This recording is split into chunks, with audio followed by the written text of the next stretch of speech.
The mood outside my window right now totally matches the mood of this book. It is so dark, it is so dreary, and it makes my heart so happy. I don't know what that says about myself.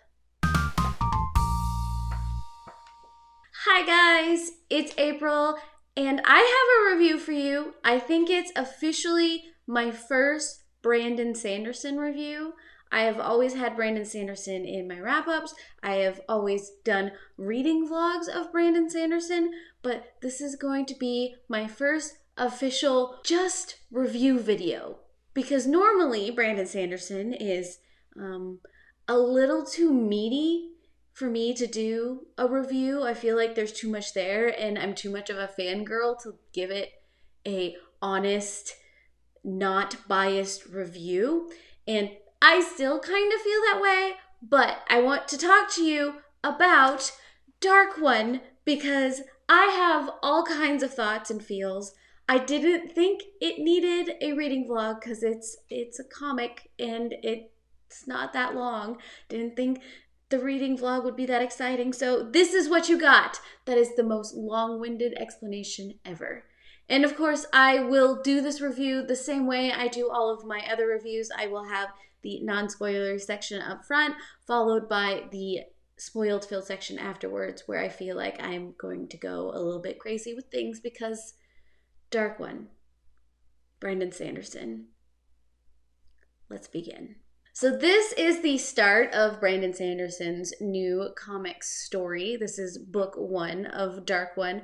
This is the story of Paul, a boy from Earth who has been having visions and other things about a completely different place in which he becomes a destroyer. What he doesn't know is that these visions aren't just visions. Mirandos is a planet in which the narrative has always controlled how things play out. There's always been a Dark One that rises up and then a destined one that comes and defeats the Dark One. It has been this way every generation. But with the introduction of Paul and his storyline, things go a little bit different. And I like it. So in a standard Brandon Sanderson fashion, we have a new world with a new society, with new species, and a whole bunch of fighting. I think that is Brandon Sanderson's storytelling in a nutshell. We always seem to have what is perceived to be the good side and the bad side, the light side and the dark side. And in this one, it seems to be very cut and dry. You have the Light Kingdom, in which we have the destined one that always comes after the Dark One rises. And then we have the dark, where the Dark One rises up and attempts to overthrow the light. Now, in the dark side, we have Drolls, who are the servants of the Dark One. They have always been suppressed. They are always the losers. They kind of know their place, and things always follow the same pattern. But like I said, with the introduction of Paul and some other figures who are meddling in things because they don't think it should continue on the way it should, things start to shift. Now, this gives me the feel of Star Wars, where we've got the Force and we've got the dark side and, of course, the light side. And it also gives me the feel of Stormlight Archive, also by Brandon Sanderson, in which while things seem black and white, there is more to the story than first meets the eye. And one side assumes they know everything, the other side assumes they know everything, and the truth is probably more somewhere in between. This is kind of what Brandon Sanderson does in a fashion with a lot of his story, and then how he's bringing the whole Kashmir together. You can see little bits of that playing out in this as well. But this is the first story arc in which we actually have Earth involved, at least in all of the Brandon Sandersons that I have read. And I don't think there are a lot left, at least that are within this. I mean, we have things like Legion that are set on Earth and one shot that are set on Earth. But this is the first time where we get the fantasy sci-fi element pulled in with Earth and a lot of crossing over back and forth. And I am here for it. I absolutely adore the artwork. I think Brandon Sanderson had a good team backing him. The mood, the feel, everything is just wonderfully done. I very much appreciated it. I found myself spending a lot more time just reading and taking in this story than I normally do in things like this, because there is a lot you can miss if you go too quickly. You can definitely tell there's an underlying story that is waiting to be discovered and connections that if you go too fast, you will miss. So I spent some time just kind of slowly going through, taking notes, because it's going to be a while before I get book 2. And trust me, this needs a book 2. It ends in a very, very unfortunate place. I am excited to see where this whole universe, this whole story arc, the whole planet, the whole everything, how it fits into the Kashmir, I just need more. How else can I explain this? I need more. I really, really, truly enjoyed this. Who knows when the next one is going to come in. But if you do enjoy Brandon Sanderson, if you like sci-fi fantasy style comics, I think you will truly enjoy this one. Like I said, it very much invokes that nostalgic feel of Star Wars. The whole time they were talking about the narrative and the dark side and the light side, I got those vibes. And like I said, it very much reminds me of some of the conflict going on in Stormlight Archive. Do I recommend this? Yes, for all of those reasons. This is also the point in which I'm gonna put this book down, because I've got some spoils for you. So if you haven't read this book, please go read this book. I would love to start a conversation with you, because this thing is meaty for as short as it is. So I mentioned that I was getting Stormlight Archive vibes from this book, mainly because we have a race of beings and we have humans. Now, I am probably going to spoil Stormlight Archives for you just a little bit if you haven't read it yet, and I apologize, but I have to talk about this because it seems to be a little bit of what Brandon Sanderson is doing. Is we've got natives to the planet that aren't always necessarily human. So here we've got the Drolls. Stormlight Archives, we've also got the same issue. Humans don't seem to be the native people of the planet.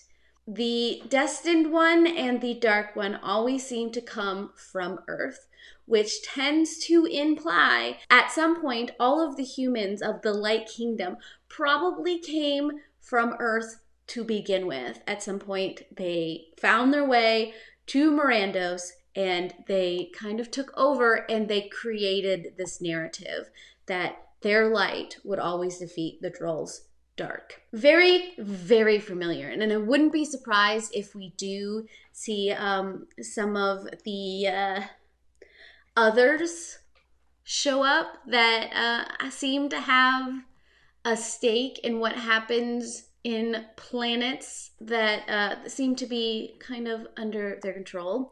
I have a feeling that the narrative, whether or not is a higher being, was set into place because of greater things in the Kashmir. I keep coming back to the Kashmir. I think this is one of those things, because when you're reading a lot of Brandon Sanderson, you can see a lot of crossover characters. You can see a lot of crossover beings and storylines and plots and arcs and things like that. And I definitely think that is happening here.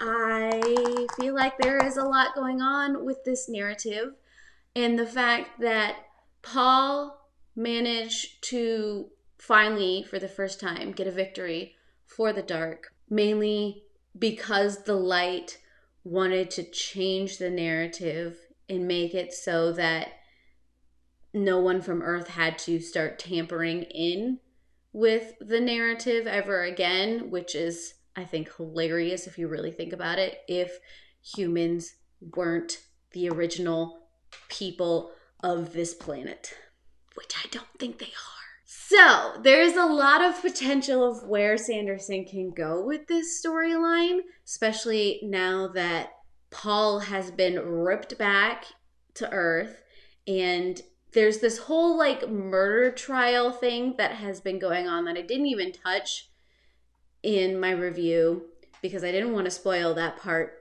But Paul's mom, of course, is a defense attorney. And while Paul is being pulled into Mirandos, she's doing this murder trial for this murderer who seems to not be just human.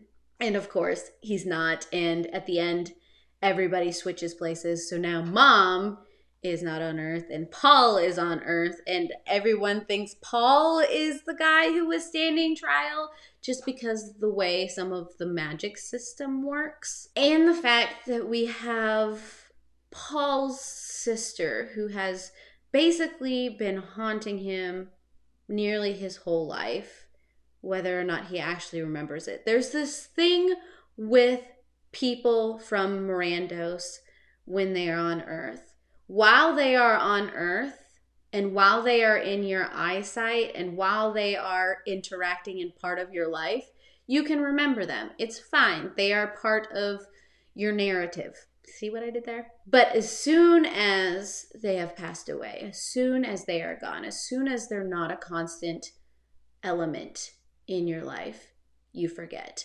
And so that is what has happened with Paul's dad. That is what has happened with Paul's sister. But because of Paul's power, whether or not he knew he had it, he has bound her to him. And there's something sweet in that because they keep on talking about how the Dark One's power is all about soullessness and emotionlessness. But really, those are actually, it's the exact opposite. It is the soul that drives that power. It is the emotion that drives what happens. And I want to see how all of this plays out because, first of all, I just like how Brandon Sanderson tells stories. And even in this format, you seem to get very involved with the characters and you get this depth of story and this depth of development that I think Brandon Sanderson does really well. And the fact that I really like the art is a plus. So yes, tell me down below what your thoughts are on this first book. Of course, I will be reading each of the books as they come out. I need to find out how many there are.